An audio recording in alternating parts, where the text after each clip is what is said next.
Tapi dia tidak sakit. Karena apa? Karena dia mengetahui keluarga ini tidak bisa tidak ada dia. Kehadiran dia di rumah ini adalah menjadi penopang yang penting. Untuk menguatkan suami. Untuk menguatkan anak-anak. Dia harus pagi-pagi bangun. Dia harus paling malam tidur. Dia harus dalam keadaan capek tidak mengeluh. Di dalam keadaan sudah tidak kuat. Dia masih bisa bertahan. Karena apa? Itu adalah satu kekuatan yang luar biasa. Nah saudara-saudara. Dunia ini sudah tua. Dunia ini sudah begitu lama dicipta oleh Tuhan. Tapi dunia ini masih beredar, berjalan dengan baik-baik. Saudara mengetahui Switzerland, pemerintahnya setiap tahun mengeluarkan sertifikat official kira-kira 928.000. Jadi 928.000 official certificate diserahkan kepada apa? Kepada arloji yang bikinnya paling cocok. Di antaranya kira-kira 680.000 itu diambil oleh satu pabrik Rolex. Yang lain baru dibagikan kepada Patek Philippe. Karena Patek Philippe 1 tahun cuma bikin 20.000 arloji. Sedangkan Rolex sudah bikin sekarang kira-kira 1 tahun adalah lebih daripada 5 juta arloji. Saudara-saudara. Dan dengan demikian kita melihat itu sertifikat official yang dibagikan memberikan satu official certificate yang membuktikan arloji ini mempunyai mutu kronometer. Yang disebut kronometer itu artinya apa? Yaitu 1 bulan. Tidak lebih kurangnya atau cepatnya daripada mungkin 10 detik. Saudara-saudara. Itu namanya arloji yang cocok. Bukan kata quartz. Quartz itu mempunyai getaran daripada sesuatu metal yang memang teratur oleh Tuhan. Tapi dengan tik-tak, tik-tak, tik-tak, tik-tak, tik-tak. Mesin ini mempunyai kecepatan yang diatur begitu cepat. Sehingga di dalam seluruh bulan tidak lebih daripada berapa detik. Itu namanya kronometer. Tahun 1956 ada 2 arloji Movado yang dihadiahkan. Namanya itu ada Movado yang khusus dibikin. Dihadiahkan kepada 2 orang. Satu terbang daripada New York menuju kepada Eropa. Satu terbang daripada New York menuju kepada Jepang. Dan setelah 7 hari mereka bertemu. Dicocokkan arloji mereka. Masing-masing tidak lebih daripada 5 detik bedanya. Jadi itu menjadi sesuatu hal yang menghebohkan. Begitu hebat. Bisa keliling 7 hari. Tapi tidak lebih dari 5 detik pada tahun itu. Ini menjadi sesuatu akurasi yang sangat mengkagetkan. Tapi saudara-saudara, kalau kita mengatakan kalimat ini, kita bandingkan. Karena apa? Karena dia cocok sekali dengan edaran daripada seluruh alam semesta. Lalu kita tanya, bagaimana bumi putar matahari? Apakah setiap tahun sama kecepatannya? Tidak. Sekarang sudah mulai pelan sedikit. Pelan sedikit. Karena apa? Karena sudah lama, sudah tua. Bumi putar matahari itu 1 hari 24 jam lebih berapa menit lebih berapa detik. Dan 1 tahun bukan 365 hari. Adalah 1 tahun 365 hari lebih 5 jam lebih berapa detik lebih berapa menit. Nah saudara-saudara. Sehingga demikian setelah 4 tahun kita memerlu menambah 1 hari. Untuk bulan Februari. Kalau tidak belum cocok kepada poros yang betul-betul sudah tepat. Dengan demikian setiap 4 tahun mesti tambah 1 hari. 4 tahun tambah lagi 1 hari. Berarti setiap 4 tahun tambah 24 jam kira-kira. Kalau demikian setiap bulan, setiap tahun, setiap 4 tahun 24 jam. Hampir setiap tahun 5 jam lebih, hampir 6 jam. Dengan demikian ini sudah berpuluh-puluh, beratus-ratus ribu tahun. Kalau kita mau lihat dengan solar dan kecepatan dan bercahaya. Tapi sekarang tetap tidak ada arloji yang dibikin manusia lebih tepat daripada rotasinya alam semesta. Saudara-saudara, kalau kita tidak menyelidiki, kita kira semuanya begitu saja.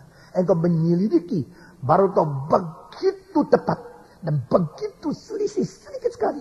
Karena Tuhan yang mencipta alam semesta. Mengapakah Tuhan tidak menciptakan alam semesta semutlak, sempurna dia sendiri? Tak mungkin. Karena yang dicipta tetap adalah yang dicipta. Yang mencipta tetap adalah yang mencipta. Di antara yang mencipta dan yang dicipta tetap adalah satu qualitative difference. Absolutely different. Jadi Allah bukan alam. Alam bukan Allah. Semua katakan, Allah bukan alam. Alam bukan Allah. Seluruh alam dicipta oleh Allah dan ditopang oleh Allah. Bagaimana cara menopangnya? Dengan kuat kuasa yang luar biasa. Itu sebab di sini dikatakan dia telah menopang alam semesta dengan perintahnya yang penuh dengan kuasa. Nah, inilah firman. Yesus Kristus adalah firman Allah, the word of God. Firman keluar dari mulut Tuhan Allah. Dan Yesus berkata, manusia hidup bukan hanya bersandarkan apa? Apa? Manusia hidup bukan hanya bersandarkan roti saja, tetapi bersandarkan apa? Setiap kalimat yang keluar dari mulut Tuhan Allah. Nah, saudara-saudara, kalimat itu kita hafal bukan? Kita sudah mengerti dari dulu bukan?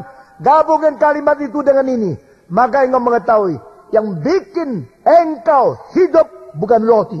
Engkau bilang, saya maintain kok, maintain my health, to maintain my body, to maintain my physical situation, condition. Saya perlu makan. Maka ada loaves, makanan, roti, keju, itu sandwich, atau nasi, atau apa saja yang kau makan. Itu maintain your body. Tetapi saudara-saudara, Yesus bilang, tidak cukup. Tidak cukup. Yesus mengatakan apa? Yang menopang engkau bukan makanan saja. Kalau hanya dengan makanan saja, maka penopangan itu hanya di tubuh sementara. Sedangkan tubuh ini beredar, darahnya mengalir, segala sesuatu berfungsi. Itu menurut sesuatu dalil. Dalil itu daripada firman Tuhan.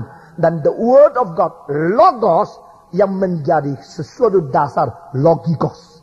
Engkau memikir, hanya mau memikir tentang sesuatu yang dipikir. Yang sesuatu yang dipikir itu lebih penting daripada logika yang memikir. Karena itu logos, ini logikos. Dengan logika, engkau yang berlogika, memakai logika, memikirkan bagaimana logos bekerja. Dan logos itu bukan sedang mencipta, logos itu menopang. Kita membaca sekali lagi di sini. Semua membaca Ibrani pasal 1 ayat yang ketiga.